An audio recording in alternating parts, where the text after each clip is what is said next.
الحمدللہ والصلاة والسلام علی رسول اللہ اما بعد۔ سیدنا حذیفہ بن الیمان رضی اللہ تعالی عنہ سے روایت ہے، وہ کہتے ہیں ہمیں رسول اللہ صلی اللہ علیہ وسلم نے دو حدیثیں سنائیں۔ حدثنا، ہمیں حدیثیں بیان کی، رسول اللہ صلی اللہ علیہ وسلم نے حدیثینی، دو حدیثیں۔ قد رأیت احدہما، یقیناً میں نے ان دونوں میں سے ایک کو تو میں نے دیکھ لیا ہے، وَأَنَا أَنْتَظِرُ الْآخَرَ، اور دوسری کا میں انتظار کر رہا ہوں۔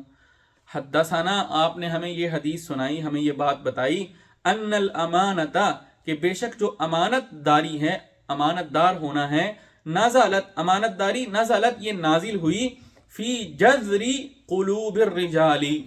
لوگوں کے دلوں کی جڑ میں، ثم نزل القرآن، پھر قرآن مجید نازل ہوا، فعلموا من القرآن، تو لوگوں نے یہ قرآن مجید سے جان لیا امانت داری کو، وعلموا من السنت، اور لوگوں نے اس کو سنت سے پہچان لیا، ثم، پھر آپ نے حدثنا، آپ نے ہمیں حدیث بیان کی، آپ نے ہمیں بتلایا، یعنی یہ ایک چیز ہوگی۔ اب دوسری چیز آپ نے بتلائی، ان رفع الامانتی، امانت داری کے اٹھ جانے کے بارے میں بھی آپ نے ہمیں بتایا۔ فقال، تو آپ نے فرمایا، ینام الرجل النومۃ، ایک آدمی جو ہے وہ سوئے گا، فتقبض الامانۃ، تو امانت داری قبض کر لی جائے گی، نکال لی جائے گی، من قلبہ، اس کے دل سے، فیظل، پس وہ رہ جائے گا اثرھا، اس کا ذرا سا ہلکا سا نشان، اس کا اثر رہ جائے گا، مثل الوقت، ہلکے سے نشان کی طرح، بالکل اتنے سی وہ جو ہے وہ باقی رہ جائے گی۔ ثم ینام النومۃ، پھر وہ سوئے گا، فتقبض الامانۃ من قلبہ، تو امانت داری جو ہے وہ اس کے دل سے قبض کر لی جائے گی، فیظل اثرھا، تو اس کا اثر جو ہے وہ رہ جائے گا، اس کا نشان کتنا باقی رہ جائے گا، مثل اثر المجلی، ایک آبلے کے نشان کی طرح جو ہے نا اس کا اثر رہ جائے گا، کجمر، جیسے کہ انگارہ ہو، دحرجتہ، تم اس کو لڑکھاؤ، علی رجلک، اپنے پاؤں پر، فنفق، تو وہ پھول جائے، فتراہ، تو تم اس کو دیکھتے ہو، منتبرن، ابھرا ہوا، ولیس فیہ شیء، اور اس میں کچھ نہیں ہوتا، یعنی اگر گرم انگارہ جو ہے اس کو تم اپنے پاؤں کی جلد پر جو ہے وہ لڑکھاؤ تو اس کی وجہ سے وہ ایک چھالا بن جاتا ہے، ایک آبلہ بن جاتا ہے۔ اب وہ ابھرا ہوا تو نظر آتا ہے، نظر تو وہ آ رہا ہے کہ کوئی چیز ہے، لیکن حقیقت میں اس کے اندر کچھ نہیں ہوتا، اندر سے وہ خالی ہوتا ہے۔ تو امانت داری جو ہے یہ بھی ایسی رہ جائے گی، بس یعنی بس نظر آئے گا، کہنے کو ہوگا کہ امانت دار ہے، لیکن حقیقت میں اندر کوئی چیز نہیں ہوگی۔ ثم اخذ حصاة، پھر آپ نے ایک کنکری اٹھائی، فدحرجہ، اور آپ نے اس کو لڑکھایا، علی رجلہ، اپنے پاؤں پر، فیصبح الناس یتبایعون، تو لوگ خرید و فروخت کریں گے، فلا یکاد احد یؤدی الامانۃ، اللہ اکبر، فلا یکاد احد، تو نہیں قریب ہوگا، نہیں قریب بھی پھٹکے گا کوئی، یؤدی الامانۃ، کہ وہ ادا کرے امانت کو، یعنی امانت ادا کرنے کے قریب بھی نہیں کوئی پھٹکے گا،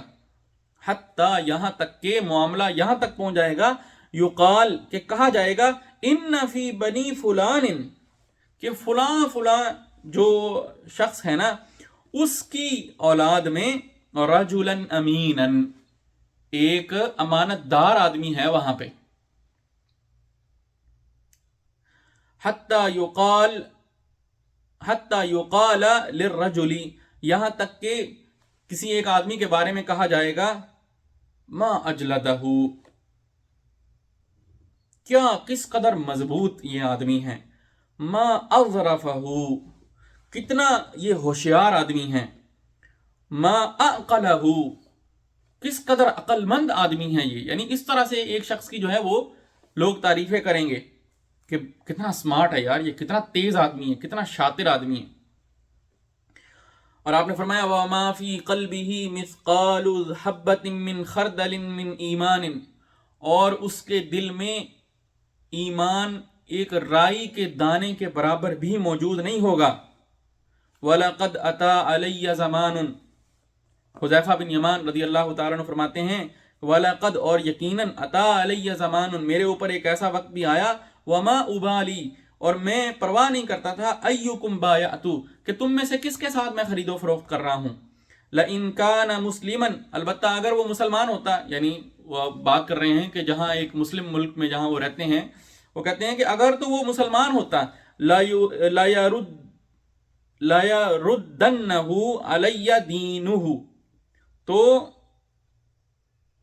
لوٹا دے گا اس کو، علیہ مجھ پر، دینہ اس کا دین،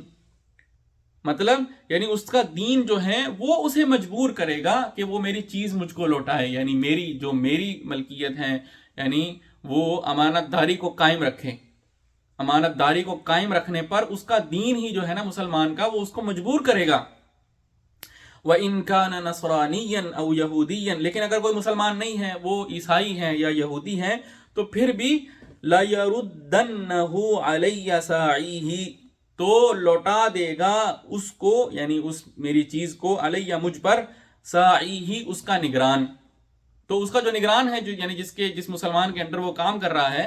مسلمان ملک میں، تو وہ اس کو جو ہے وہ پابند بنائے گا کہ وہ امانت داری کے ساتھ کام کرے، ٹھیک ہے۔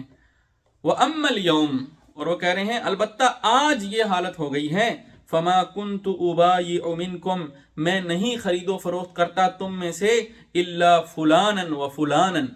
مگر فلاں آدمی سے، فلاں آدمی سے، بس یہ گنے چنے لوگ ہیں، ان کے ساتھ اب میں خرید و فروخت کر سکتا ہوں، باقی کسی پر اعتبار ہی نہیں رہا۔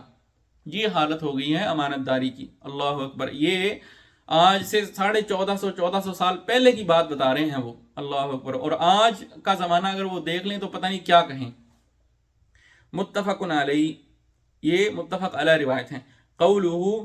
امام نووی رحمہ اللہ آگے مشکل الفاظ کی تشریح فرما رہے ہیں، وہ کہتے ہیں کہ جذر جو ہے یہ جیم کی زبر کے ساتھ ہے اور زال کے سکون کے ساتھ ہے، اور یہ ہوا اصل الشیء، یہ کسی چیز کی جڑ ہے، اصل ہے اس کی۔ والوقت بالتاء المثنات من فوق الاثر الیسیر، یہ ہلکا سا نشان ہے، وقت کہتے ہیں ہلکے سے نشان کو۔ والمجل بفتح المیم، میم کی زبر کے ساتھ اور جیم کے سکون کے ساتھ۔ وہو تنفط، اور یہ ابھرا ہوا ہونا ہے، فی الیدی ہاتھ میں، ونحوہا، اور اسی طرح مختلف جسم کے کسی بھی حصے میں، من اثر عمل،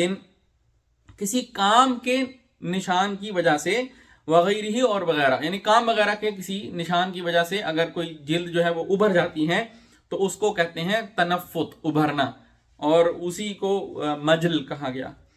وقولہ منتبرا، اور یہ جو منتبرا کا لفظ ہے اس کا مطلب ہے مرتفعا، یعنی اٹھا ہوا، اوپر کو اٹھا ہوا، ابھرا ہوا۔ قولہ ساعیہ، ساعیہ سے کیا مراد ہے؟ الوالی علیہ، یعنی جو ذمہ دار ہے، جو والی ہے، علیہ اس پر، یعنی اس یہودی یا عیسائی پر جو نگران ہیں، وہ ساعیہ، اس سے مراد وہ ہے۔ اللہ تعالیٰ سے دعا ہے اللہ تعالیٰ ہمیں عمل کی توفیق نصیب فرمائیں۔ وآخر دعوانا ان الحمد للہ رب العالمین۔